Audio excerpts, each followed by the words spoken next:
আসসালামু আলাইকুম ওয়া রাহমাতুল্লাহি ওয়া বারাকাতুহু।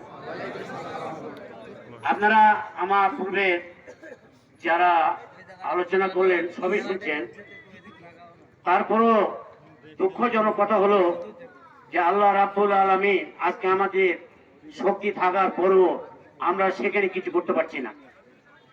তারপরও আমরা যতটুকু পারবো আল্লাহকে এতটুকুই জানিয়ে দেবো, আল্লাহ আমরা সেই মুসলিমদের যারা আজকে বোমার আঘাতে ছিন্ন বিচ্ছিন্ন হয়ে যাচ্ছে, আল্লাহ তুমি একমাত্র তাদের হেফাজতের মালিক।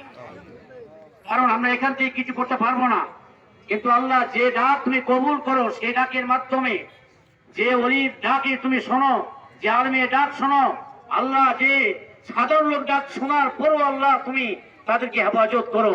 আল্লাহ পাক আমাদের একটাই পথ, আল্লাহ তুমি ছাড়া আপন বলতে আমাদের হেফাজত করার মতো কেউ নাই।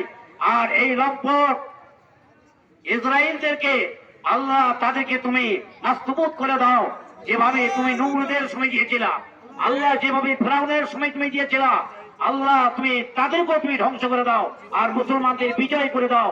আল্লাহুম্মা আমিন ওয়া মা তাওফীক ইল্লা বিল্লাহ। ফিলিস্তিনে গণহত্যা জাতিসংঘ জবাব চাই। ফিলিস্তিনে হত্যা কেন?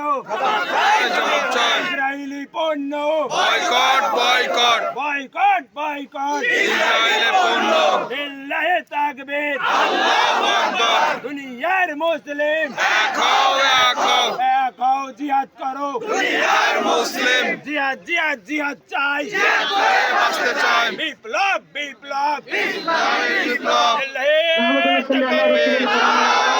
أعوذ بالله من الشيطان الرجيم بسم الله الرحمن الرحيم جاء الحق وزهق الباطل إن الباطل كان زهوقا وقال النبي صلى الله عليه وسلم الكفر ملة واحدة أو كما قال।